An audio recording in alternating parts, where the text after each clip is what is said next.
Puentes.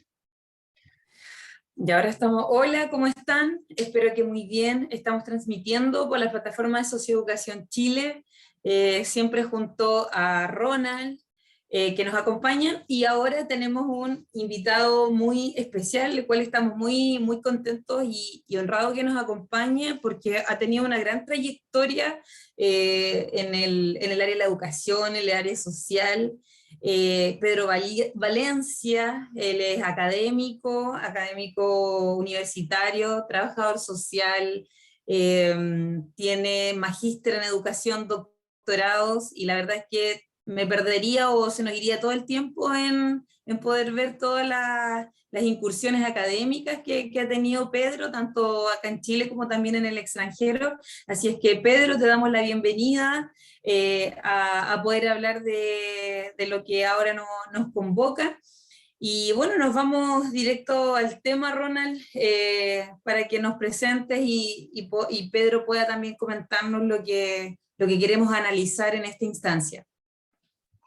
Perfecto, Mirla. Bueno, primero que todo, saludarlos a todos los que nos están viendo por Facebook, a quienes nos siguen en nuestra página de Socioeducación Chile, y darle la bienvenida a Pedro, agradecerle esta instancia, la oportunidad de conversar con nosotros, de acompañarnos y de instruirnos y enseñarnos y hablar también con nosotros sobre, bueno, básicamente implicancia un poco de lo que ha sido la educación post pandemia, ya que sabemos que han sido hartos desafíos. Hemos tenido hartos cambios, estamos viviendo procesos globales y ahí los dejamos con el experto. Entonces, Pedro, bienvenido. Adelante, muchas gracias por estar con nosotros. O sea, lo primero que quiero agradecer a usted, a Socioeducación Chile, respecto a la oportunidad que me hayan invitado. Yo me siento muy honrado porque sé que han hecho ustedes un trabajo espléndido en un tema que es tremendamente espinoso. La educación no es un tema políticamente correcto. Cuando uno aborda la educación, necesariamente aborda unidades tremendamente complejas, porque eso implica también cuestionar ciertos moldajes de los gobiernos. Es una política pública que muchas veces los gobiernos no han sabido abordarla, pero por sobre todas las cosas, siento que ustedes han tenido la mirada tremendamente inclusiva de poder poner a distintos actores que contribuyen un poco en el debate, pero por sobre todo con un sentido de ecuanimidad, es decir, ponerlos a los actores reales, a los que están en aula también, y entender qué es lo que ha pasado en nuestro país. Por eso les reitero mi agradecimiento y también mi saludo a las personas que estos videos tienen la característica que se van conectando, así que a la gente que esté participando, estoy llano a sus preguntas. La idea es hacer una conversación y poder contribuir al hermoso trabajo que ustedes están haciendo como Socioeducación Chile. Eso, de verdad, ese es mi interés para ustedes. Muchas gracias, Pedro. Sí, la verdad es que, como dices tú, el tema de la educación no es un tema fácil, es un tema que pareciera que siempre estuviera en tensión y en conflicto, y tiene tantas implicancias, el tema de la política, el tema de las mismas personas, y todo lo que tiene que ver con las relaciones interpersonales que se dan en las comunidades educativas, en el sistema educativo. Entonces en realidad es como algo muy apasionante también para quienes nos gusta mucho esta área. Entonces, pero ha ocurrido algo, estamos en un contexto distinto.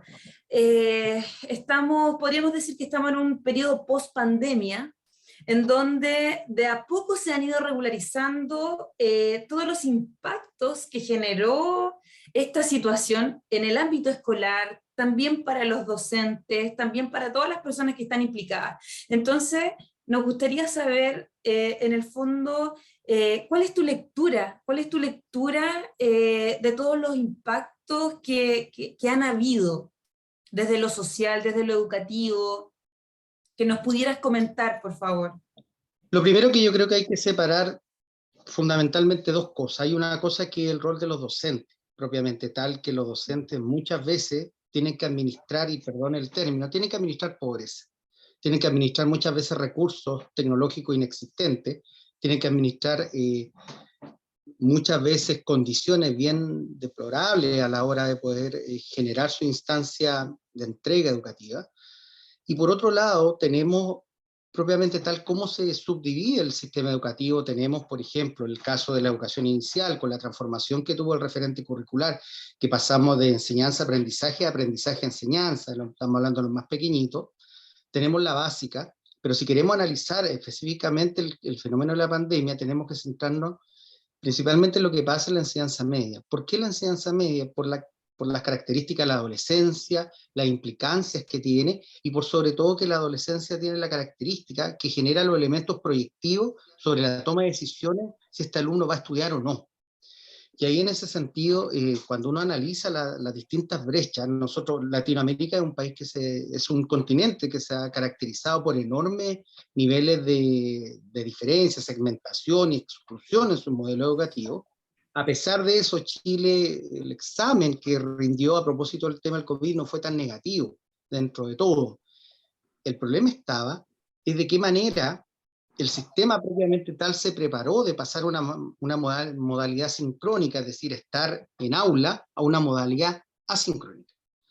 Ahora bien, todos sabemos que efectivamente los colegios están en un proceso que está, bueno, está municipalizado en una instancia, hay algunos que son particulares, otros que reciben subvención, pero también tenemos la forma y la manera en cómo se transferían los medios tecnológicos para que estos estudiantes pudieran tener sus clases de características asincrónicas. Claro, muchas corporaciones de educación hicieron un enorme esfuerzo, que son dependientes de los municipios, pero el problema es que llegaba el equipo, pero no había la conexión.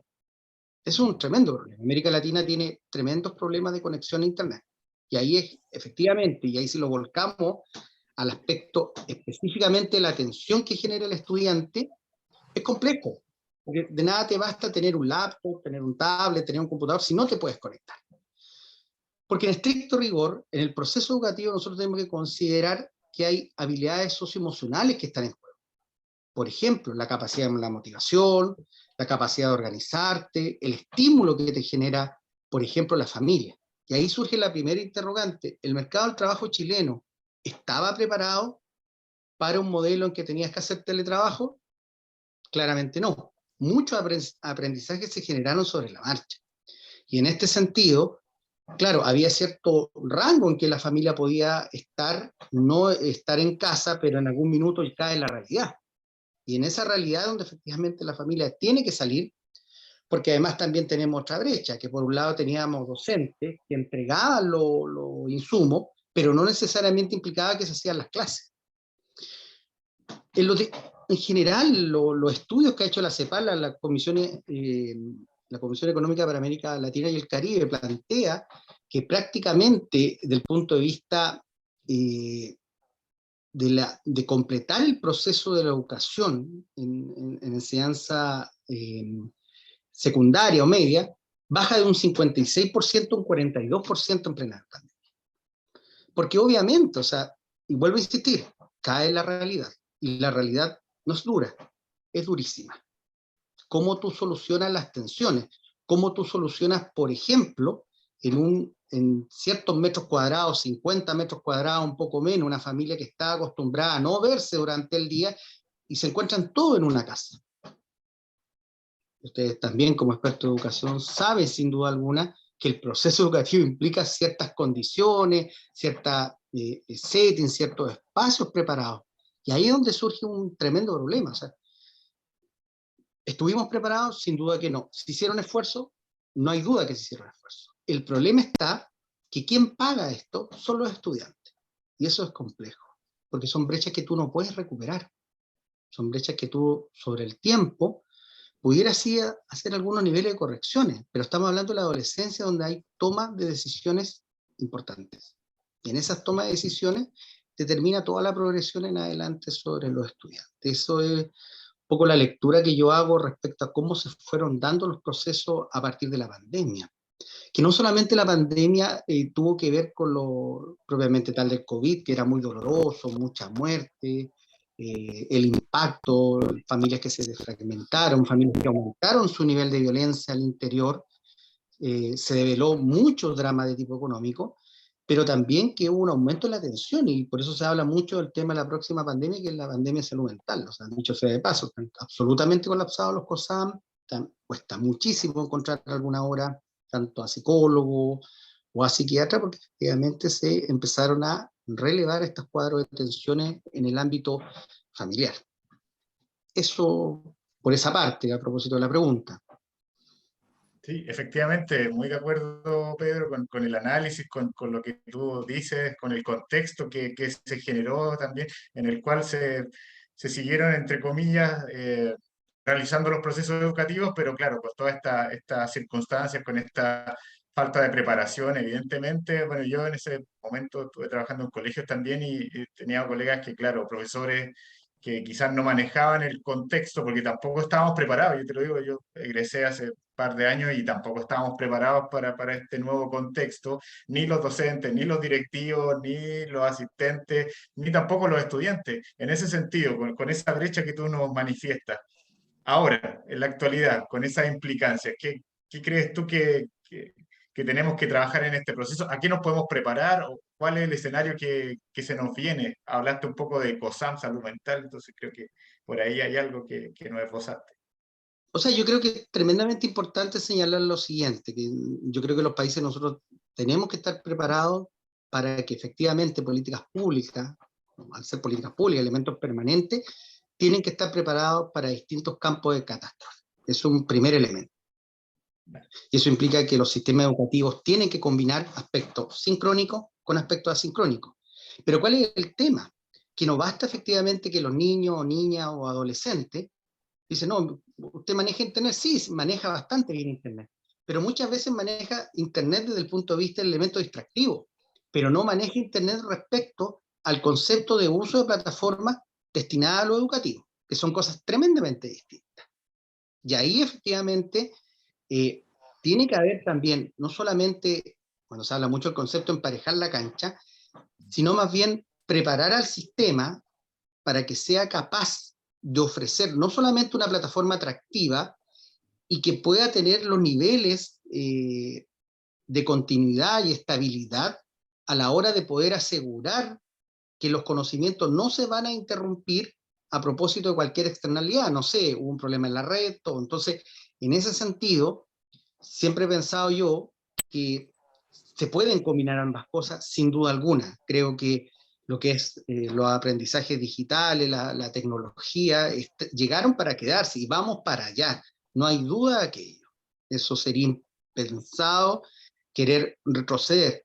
El punto está que también tenemos dos elementos. Por una parte, preparar a nuestras familias para ese nuevo momento. ¿Cómo estamos dialogando con nuestros hijos? ¿Estamos dando las condiciones necesarias para que puedan estudiar digitalmente en caso de ser necesario? ¿Estamos generando la estimulación necesaria?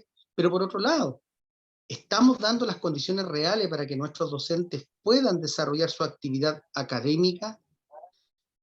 Porque si es difícil también generar un campo de administración desde el punto de vista en un aula, porque hay que hacer la diferencia, ¿eh? Siempre las diferencias son odiosas, pero estamos hablando, por ejemplo, cuando se habla de colegios virtuales, estamos hablando de colegios efectivamente en algunos casos que son sin duda particulares, pero estamos hablando de un grupo aula protegido, 30 personas, máximo 33 personas. ¿Pero qué hace un docente con 45 chicos digitalmente? ¿Qué se hace? Instalo una imagen nomás y hago como que estoy conectado y no me conecto. Y ahí es donde está el desafío. Hacemos una educación digital combinada con lo sincrónico que sea atractiva, pero que también estimule de manera versátil las distintas expresiones. Hay una frase muy antigua que yo aprendí en la universidad que dice igualdad para vivir y diversidad para convivir. Y eso implica que nosotros tenemos que ser capaces de preparar a la familia, de preparar los circuitos también docentes, pero que también, del punto de vista de la salud mental, pudiéramos preparar a aquellos docentes para encontrarse en un escenario absolutamente distinto, porque principalmente se te forma para una entrega educativa sincrónica, no asincrónica. Se te prepara para eso. Pero tengo la sensación que es posible. ¿Pero cómo es posible? Ahí es el gran desafío.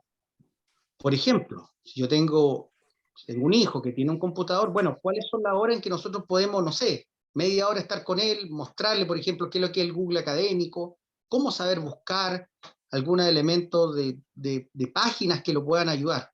Pero ahí también, yo no quiero hablar de supervisión, yo quiero hablar de acompañamiento de la familia. Creo que ese es el gran desafío. Hablar de educación no es hablar de una lógica punitiva, es hablar de una lógica de un acompañamiento, sacar lo mejor de las personas. y yo creo que siento que es un tremendo desafío. El COVID dejó mucha desesperanza, dejó mucho dolor, mucha pena, pero sacó tremendos aprendizajes de cómo los estados tienen que repensar aquellas políticas públicas que son sensibles. Por ejemplo, en el área de la salud se ha incorporado muy fuerte el concepto de la telemedicina. Bueno, empecemos a trabajar el concepto de lo digital respecto al tema de lo educativo, porque claramente si teníamos una tremenda segmentación en América Latina respecto al tema de lo educativo, claramente tenemos colegios que son de trato particular, que tienen todos los soportes, todo resuelto, y que tienen también las familias propiamente tal, tienen los medios para asegurar la continuidad en lo educativo. Yo creo que ahí están los desafíos. Claro, efectivamente lo que tú dices y compartimos completamente esta mirada, como bien dices tú, de todo lo que, de los factores socioemocionales que se desarrollan de manera implícita y explícita en los contextos. Claro, por un lado está el tema tecnológico, ¿cierto? Que es lo que en realidad es el desafío para los docentes. Ahora, yo creo que quizás ahí también se genera una brecha entre los docentes quizás de generaciones más antiguas que han tenido que reinventarse o han tenido que enfrentarse a estos nuevos desafíos tecnológicos, quizás las nuevas generaciones se adaptan un poco más rápido. Pero respecto a lo que tú decías, que yo creo que igual es algo que es un tema que es transversal a quienes estamos acá en esta plataforma, que tiene que ver con lo socioemocional. Ronald, por ejemplo, él desarrolla unos talleres socioemocionales que los trabajamos en colegios y en empresas privadas. Yo como trabajadora social es un tema que para mí me es muy relevante, sobre todo en los contextos educativos. Y bueno, yo sé que también para ti como trabajador social, como académico, como psicólogo también. Entonces, tú sabes que la pandemia también arrojó estadísticas en las cuales se dispararon las cifras de violencia intrafamiliar, se dispararon cifras de distintas problemáticas que al parecer ya existían, no sé si estaban invisibilizadas o no, pero parece que acá como que efervecieron de cierta forma. Entonces, ¿cómo podemos enfrentar, cómo podemos afrontar? Hay un taller, por ejemplo, de resolución de conflictos que es muy solicitado a nuestra corporación por parte de los establecimientos, porque ya lo hablamos, o sea, el conflicto es algo que viene intrínsecamente en nuestra sociedad, en nuestra cultura, entonces tenemos que siempre estar constantemente aprendiendo sobre cómo resolver los conflictos que tenemos en los distintos espacios laborales.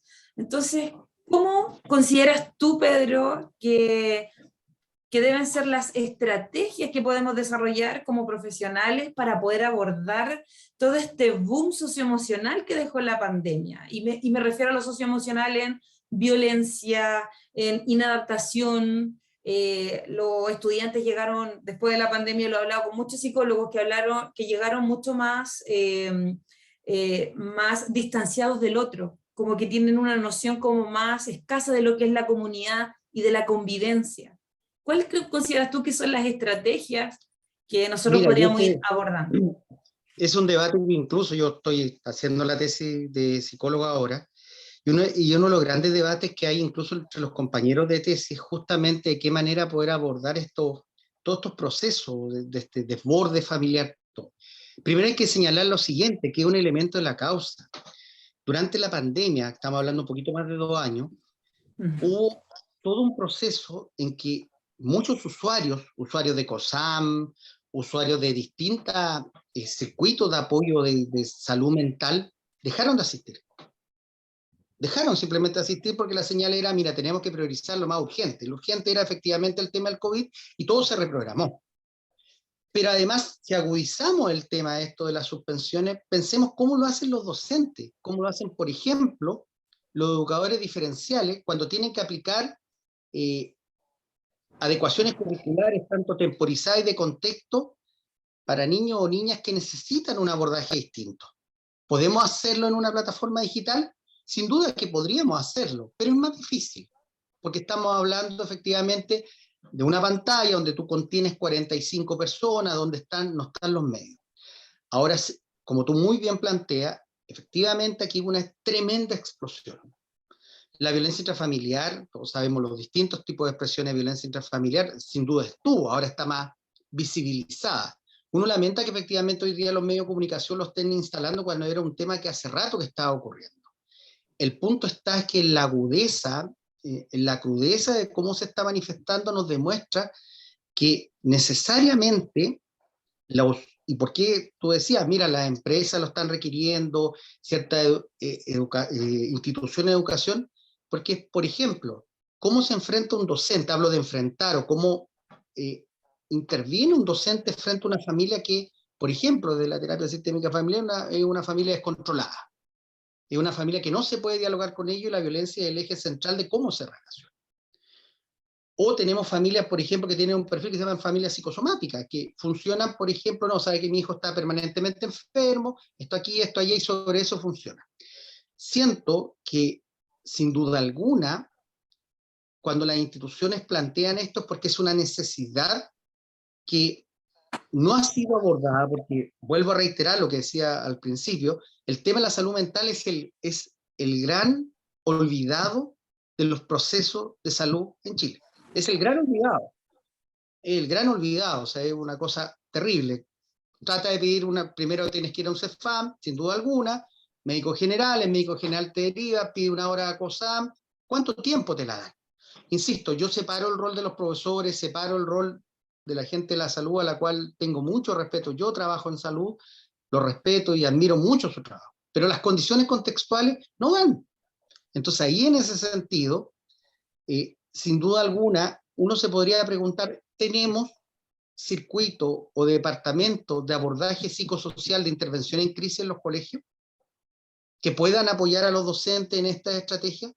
¿Qué hace un docente que es violentado por una familia? ¿Qué hace un docente que fue, por ejemplo, amenazado? ¿Funcionan los protocolos? ¿Cuál es la manera en que nosotros podemos, a los docentes, poder canalizar o capitalizar esta frustración? Y también en la empresa, porque, insisto, pasamos de estar prácticamente 2 años y medio encerrados en una casa, vinculándonos con todos prácticamente 24/7, donde obviamente se exacerbaron muchas veces líneas de conflicto, y aquí muchas veces esas expresiones después se terminan trasladando en el trabajo. Por lo tanto, yo creo que por una parte, los colegios deben tener un circuito mucho más amplio, porque muchos colegios sin duda tienen los apoyos de psicólogos, todo, que atienden muchas veces los procesos de mediación entre estudiantes, conflictos, pero no hay que ser mago para darse cuenta que no es suficiente. Si no logran muchas veces abordar la cantidad de procesos, difícilmente van a poder abordar situaciones mucho más complejas. Por ejemplo, yo trabajo en un hospital grande. Nosotros, en unidad de pacientes críticos adultos, donde yo trabajo, si bien yo soy trabajador social, mi cargo específico es intervención en crisis, duelo y trauma. Y la intervención en crisis específicamente en situaciones de conflicto, hablar con la familia, mitigar, ordenar las emociones, todo. Y después empezamos a hablar en la preparación si el paciente va a fallecer o no, o estar con el paciente acompañándolo. Pero nosotros sí hemos detectado, por ejemplo, un aumento enorme de la violencia de la familia, enorme. Por ejemplo, abro comillas, yo traje a mi paciente, lo traje en muy buenas condiciones, y la verdad que ahora está falleciendo. Claro, uno lo puede entender desde el concepto de la deformación afectiva de la realidad. Uno le hablan de un familiar, sin duda uno tiene una expresión. Quiere lo mejor, se puede confundir muchas veces, pero las condiciones basales, el dejar de haberse atendido, los controles, todo eso tiene su afectación. La verdad, por ejemplo, uno extraña que dentro del tema del aparataje de lo educativo no se exija tanto a los colegios un mínimo base de poder generar instancias de apoyo y contención a los equipos docentes. Por eso yo creo que la institución, ustedes lo que hacen en Socioeducación Chile es bien interesante, porque ustedes están abordando un segmento de personas e instituciones que están pidiendo ayuda. Y curiosamente las respuestas no vienen desde lo público, vienen de una corporación, vienen de ustedes. Y ese es un dato no menor, porque cuando las instituciones, que muchas son instituciones que están vinculadas a un municipio, estamos hablando de un ente estatal, dicen, ¿sabe qué? No lo encuentro ahí y me veo la obligación, y en buena hora, por ejemplo, de pedir asistencia a usted, es porque no la hay nomás, no hay respuesta. Porque lamentablemente hay una cosa que uno también, una crítica personal y puede llamarse hasta una crítica política. Para mí la educación efectivamente no puede estar dictaminada por el distinto color político que tenga el alcalde que llegue los 4 años de manera transitoria, tiene que estar mucho más allá. Si no se comprende eso, difícilmente van a haber los acoplamientos, la empatía necesaria. Por ejemplo, le pudo haber parecido, ¿no?, bien el tema de la pastilla del día después. Es una discusión aparte que no está en la mesa acá. Pero, por ejemplo, hubo municipios que, siendo una política de salud, dijeron, no, yo no la voy a entregar, al margen de lo que se había expuesto. Entonces, en ese sentido, yo creo que el educativo tiene que existir. Segundo, siento que en el tema de la familia, al menos la experiencia que yo he visto que han hecho ustedes, tiene una combinación tremenda de las escuelas para padres enfocada en el tema de las habilidades, principalmente las habilidades comunicacionales, cómo aprender a trabajar las diferencias. Porque claro, a veces nosotros decimos, mira, vamos a mediar con una familia. ¿Sabe la familia lo que es el concepto de mediación? ¿Sabe los tipos de mediación que hay? ¿Sabe lo que estamos apuntando? Entonces también la nomenclatura del lenguaje tiene que ser un lenguaje claro, un lenguaje accesible, que también responda a contextos. Es distinto. La violencia es la violencia, no hay duda que es violencia, pero también el contexto urbano, rural, la región, tiene ciertas implicancias. Y ahí es donde tiene que haber un tratamiento, sin duda, condenando la violencia plenamente, no hay discusión en eso, pero tienen que haber abordajes diferenciados. Yo creo que ese es el gran desafío. Y ahí es donde uno, por ejemplo, extraña que por qué cuando concluye el proceso propiamente tal de la pandemia, al punto de vista de las restricciones, no se generó un gran plan nacional de acompañamiento y contención tanto a la familia, incluso a los trabajadores. A los trabajadores. Si no es fácil estar 2 años encerrado y después volver al trabajo, no es fácil. Más efectivamente cuando nosotros vemos, por ejemplo, los medios de comunicación, hace muchos años atrás, el Instituto de Comunicación de la Universidad de Chile calculaba un 40% de noticias de carácter del punto de vista de violencia. Tú enciendes las noticias y son 20, 30 minutos que efectivamente te están diciendo, oye, cuidado, te van a asaltar, cuidado, un portonazo. Evidentemente eso genera un tono. Y creo que no estamos discutiendo desde el punto de vista mucho más amplio y no estamos proyectando los escenarios, estamos acumulando mucha desesperanza, pero lo más grave aún, no le estamos tomando el peso a lo que puede ser la gran pandemia de salud mental. Yo por eso agradezco el esfuerzo que hacen ustedes, porque no es fácil trabajar en educación, pero aún más, no es fácil trabajar en educación combinándolo con los niveles de conflictividad que existen. Eso es un temazo, porque la violencia hacia los equipos docentes está absolutamente invisibilizada. Claro, cuando es golpeado a un profesor, las noticias obviamente lo van a decir, pero ¿cuál es el registro diario? ¿Cuál es el día a día? Eso creo que no está. Sí, efectivamente, no hay un manejo ahí de hartas situaciones. Bueno, hay muchas implicancias, como nos podemos dar cuenta a lo largo de la conversación, lo que tú nos has dicho, lo que ha ido saliendo en esta entrevista también. Son muchos temas. Estamos hablando no solo de educación, sino que de educación, de salud, de políticas públicas, como también tú lo dijiste, de contención también, o falta de contención, que en realidad no ha habido. Yo trabajando en colegio, el foco era los estudiantes, y está bien, necesitamos también tener con foco los estudiantes, pero ¿qué pasa con los docentes? ¿Qué pasa con los directivos? ¿Qué pasa con las demás personas que conforman la institución y la comunidad? Como hablabas también de cierta falta lo decía Milo en la pregunta, de empatía, quizás de generación de comunidad. Ya vivimos en una sociedad muy individualista, en pandemia está surgiendo una sociedad también que vivió 2 años encerrada. ¿Ya? Hay niños, niñas que nacieron en ese contexto, que no han tenido el proceso de sociabilización normal, entre comillas, que tuvimos nosotros, que nacimos en otro contexto, y también se amplían las brechas, como decías tú, en términos de que viene ahora. qué estamos haciendo finalmente, porque sabemos que viene un futuro que no se ve muy promisorio, pero ¿qué hacemos ahora? ¿Ya? Terminamos, entre comillas, la pandemia y no hubo contención. Entonces, seguimos acumulando más problemáticas, lo que dices tú de la delincuencia, de la violencia.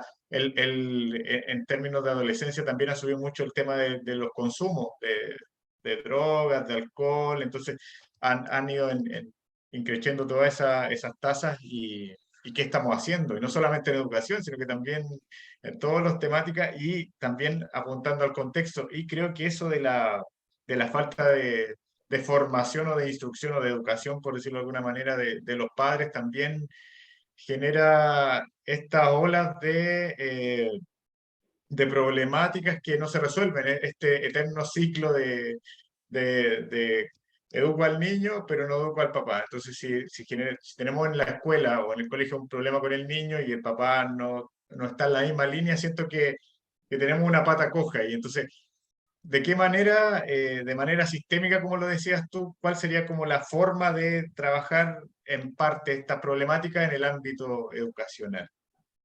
Yo ¿Por creo que dónde lo partimos, primero, básicamente, quizás? claro, Puede ser.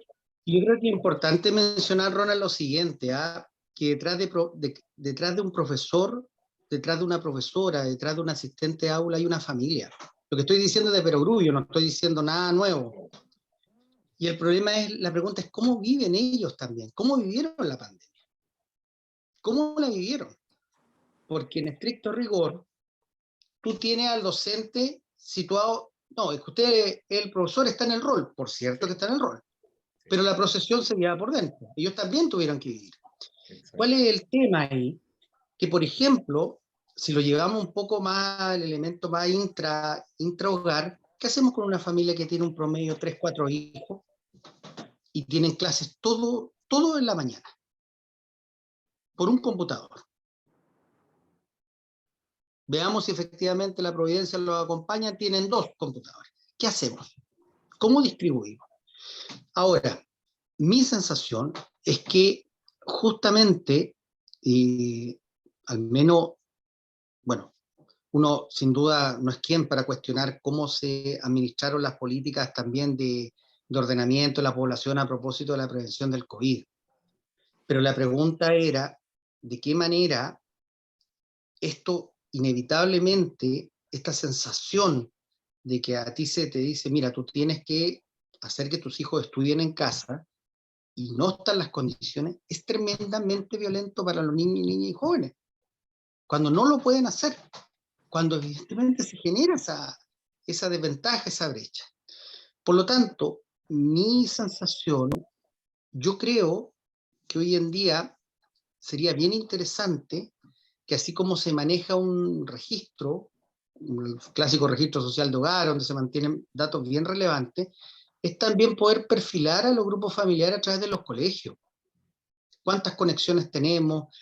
Incluso, ¿cuánto es el nivel de alfabetización digital que tienen los padres? ¿Qué pasa si el computador no parte? O tienes que imprimir, o tienes que sacar una captura de pantalla. Yo creo que en ese sentido poder generar estudios más segmentados por grupos de familia, atendiendo incluso, porque evidentemente ya no estamos técnicamente con estas restricciones, pero tiene que haber un plan de nivelación de alfabetización digital para los estudiantes, que supere el concepto, no, es que el niño se maneja bien en Internet, vuelvo a lo mismo, no basta que se maneje bien en Internet, tiene que manejarse bien en las plataformas de carácter educativo. Yo creo que hay que aprovechar el concepto de la apertura para justamente hacer uso de los colegios. Hay muchos colegios que efectivamente en las tardes no tienen actividades, talleres donde se puede incluir dentro de las posibilidades, estoy hablando del mejor de los mundos posibles, algún, Claro. algún hermano mayor, una madre, un padre, que también les sirva a ellos, que también les sirve. Entonces yo creo que esos son elementos también que apuntan, si no basta solamente con entregar el laptop, entregar, no sé, un tablet, cualquier cosa. Creo que justamente el acceso a la tecnología consiste en familiarizar a las personas, ver la tecnología, el acceso a esta información, no como un enemigo, sino como una oportunidad para poder crecer de manera distinta, entendiendo que tiene O sea, la red tiene sus perversiones. Por lo tanto, tiene que haber un rol también de acompañamiento por parte de la familia. Pero siento que muchas veces los colegios tienen horarios muertos que son importantes, que podrían ser aprovechados para generar esta suerte de nivelación en la alfabetización digital del grupo familiar. Creo que eso es tremendamente importante. Porque te insisto, si estamos hablando de una casa con suerte, 50 metros cuadrados, departamento de 2 habitaciones, podemos pretender que van a estar los espacios necesarios para una familia con 2, 3 hijos puedan aprender. Difícilmente. Y eso implica también hacer algunas revisiones respecto a qué es lo que se está haciendo respecto a tecnología, computación, qué es lo que se está haciendo, a qué se apunta. Por ejemplo, simple, preguntarle al estudiante, oye, tu mamá, tu papá, tu hermano, ¿conocen lo que es un computador? ¿Sabes cómo se enciende? ¿Sabes cómo se apaga? Y yo creo que eso es también una enorme contribución desde el pensado lo social, de poder conocer a la familia más allá del apoderado o el tutor, como se dice en los hospitales. ¿Qué es lo que pasa dentro? ¿Cuál es la dinámica? ¿Cómo lo ven? Qué frustrante de repente, a veces pasa, que tú recibes a una persona, por ejemplo, y dice, ¿me puede leer esto? Porque no traje los lentes. Y uno sabe que no es porque no trajo los lentes, es porque no sabe leer. Y tenemos aún gente analfabeta, esa es la realidad. Es una triste realidad, pero justamente si no corregimos las brechas anteriores de una Latinoamérica tan desigual, tan triste, en especial en el caso de Chile, que desde el punto de vista del modelo educativo, nosotros somos un modelo educativo, está analizado por el Banco Mundial, que sea un marco general en algún minuto, tremendamente agudo, tremendamente concentrado en la estimulación del consumo. Y obviamente, claro, cuando tú tienes una sociedad que te estimula sobre el consumo, no podemos en el fondo sorprendernos lo que nos pasa. En tiempos de tempestades no nos podemos sorprender que se nos caiga el sombrero. Entonces, creo que esa es la realidad. Yo sueño en lo personal, ojalá a nuestros profesores y profesoras no podemos en el fondo exigirle más porque son gente tremendamente noble, son gente noble, son gente que está cansada y son gente muy mal pagada, ¿ya?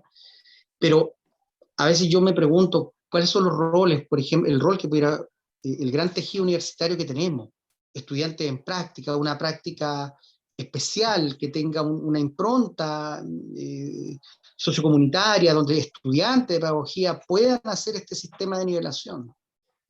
La información permite que el ser humano también pueda conectarse con lo mejor de sí. Y yo creo que ese es el gran desafío. Podríamos repartir computadores por todos lados, se podría hacer, pero no tiene sentido si no hay un encantamiento, incluso desde el punto de vista emocional, reparar a aquellas personas que ni siquiera tuvieron acceso a esto. Y creo que Latinoamérica, en especial nuestro país, tiene una tremenda deuda con el tema educativo. Nosotros estamos endeudados enormemente, enormemente. Y son brechas que tenemos que hacernos cargo. Debemos ofrecerle disculpas a una serie de generaciones tremendamente talentosas que quedaron en el camino. Y simplemente se les dijo que no, se les cerró la puerta. Entonces, yo creo que ahí es donde debemos concentrar el foco. Creo mucho en la labor de los estudiantes. Siento que los estudiantes son no solamente las sabias nuevas, sino también son ejes movilizadores, ¿ya? No vamos a tener 1000 socioeducación Chile por todo el país, es difícil, porque usted contribuye en una parte, logran cubrir un segmento, pero no todos están dispuestos, porque también hay que decirlo, no todos están dispuestos a decir, ¿sabe qué? Tengo problemas, necesito ayuda, necesito que especialistas me orienten. Porque es difícil reconocer cuando uno tiene problemas y no sabe qué, no puedo. Pero en ese sentido, yo lo veo de esa manera. Creo que tiene que haber, así como hablamos de cruzada, yo creo que tiene que haber una gran movilización por la educación en nuestro país, desde el punto de vista, incluso así como se habla hoy día de la cuarta edad, ya no hablamos de la tercera edad, cuarta edad, así como la banca se ha preocupado de manera muy diestra de bancarizar a nuestros ancianos, desde préstamos y ofertones, todas estas cosas. Bueno, enseñémosle economía básica, porque muchas veces nos sean engañados. O sea, la educación tiene esa virtud. La educación te libera, la educación en el fondo, al menos lo que yo creo, te permite dormir más tranquilo. Sí, Pedro, la verdad es que el tenor de tus palabras es muy sensibilizador. Yo en lo personal estoy plenamente de acuerdo contigo. Creo que la fusión de todas las prácticas educativas con lo social es una sinergia que se puede generar en la sociedad, se pueden realizar tantas cosas.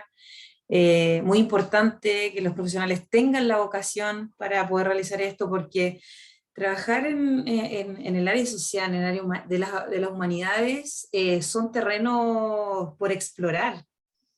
No está, las ciencias sociales no son exactas, por eso es que no son calculables. Acá siempre uno se sumerge y uno se sorprende, uno se siente desafiado a innovar y también estar al mismo paso de la contingencia. No podemos utilizar estrategias arcaicas que están fuera de contexto. Tenemos que ir asumiendo los nuevos desafíos. Nosotros recién estamos comenzando como corporación. La intención es poder otorgar un granito de arena a los espacios que se vayan abriendo justamente en estas áreas que muchas veces las organizaciones no dan, simplemente el marco no pueden por el número de profesionales, por un sinfín de factores. Así es que esa es la finalidad.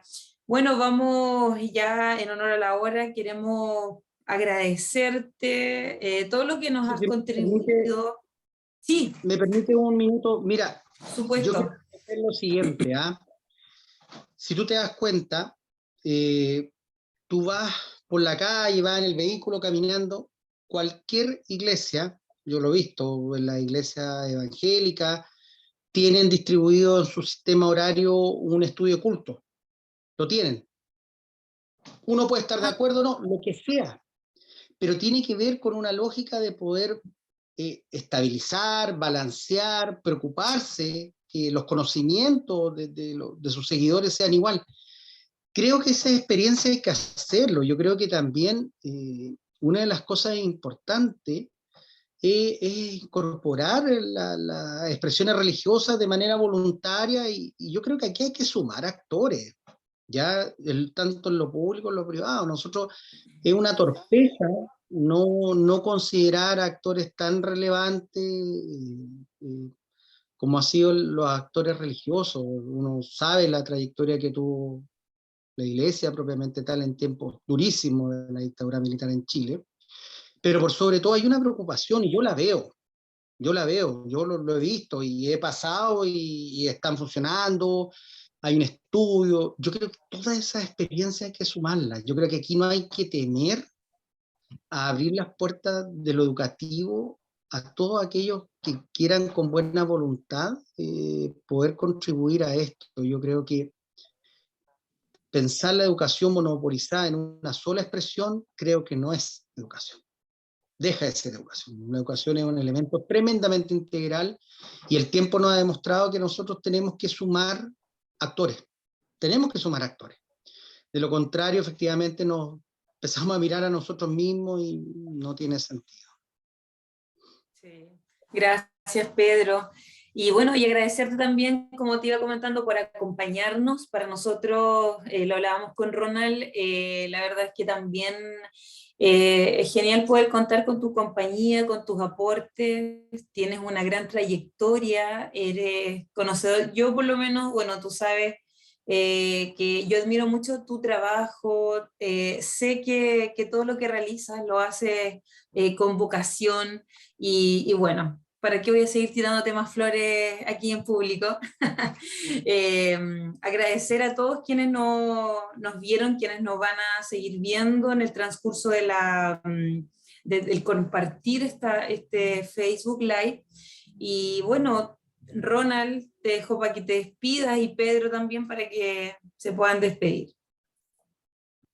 Ya, sí, muchas gracias a los que nos estuvieron siguiendo, para que nos vean en las redes sociales, que nos acompañan semana a semana acá en el Facebook Live de Socioeducación Chile. Muchas gracias por estar presentes, esperamos seguir contribuyendo con temas educativos, sociales, culturales, y agradecer la presencia otra vez de Pedro por hablarnos de este tema tan importante que es la implicancia de la educación post-pandemia en nuestro país. Así que muchas gracias, Pedro. Yo le agradezco a Mila, a ti, Ronald, por la invitación, en lo que yo les pueda colaborar, siempre dispuesto, como te digo, ustedes son verdaderos Quijotes en tiempos que la verdad que uno podría, a veces uno en la vida podría tomar otros caminos que son un poco más expeditos, más cómodos, menos espinudos, pero yo creo que el mérito está en eso, el mérito está en eso, en caminar aquellas rutas que son complejas caminarlas, pero que tienen la virtud que cuando tú las tomas te van a llevar a buen puerto. Yo creo que eso es el gran mérito que tienen ustedes como Socioeducación Chile, que han establecido una mirada que a mí me parece tremendamente innovadora, ¿ya? Y que por sobre todo se han preocupado de generar una apertura a diálogos que son diálogos complejos. Y yo creo que eso es tremendamente importante en una sociedad como la nuestra, que requiere niveles distintos de abordaje y debates serios, ¿ya? Yo creo que eso contribuye enormemente a poder establecer no solamente un Chile distinto, sino también este Chile real, este Chile de aula, este Chile que muchas veces no sale en los paquines, en los noticiarios, hacerlo un poquito mejor. Así que yo sumamente honrado, le agradezco y quiero también por este medio agradecer a quienes efectivamente puedan ver esta grabación y nada, pues sigan adelante, les deseo con mucho cariño, con mucho amor que se cumplan los objetivos, sé que los van a cumplir, conozco a Mirla hace muchos años, sé que una mujer efectivamente de tremendo esfuerzo, una mujer que tiene la particularidad que es capaz de torcer la historia, me consta. Así que eso, muchas gracias, muy, muy honrado, muy amable. Muchas gracias, Pedro. Nos despedimos entonces, que estén muy bien. Chao, buenas noches. Gracias. Muchas gracias. Chao, chao. Ya, ahí.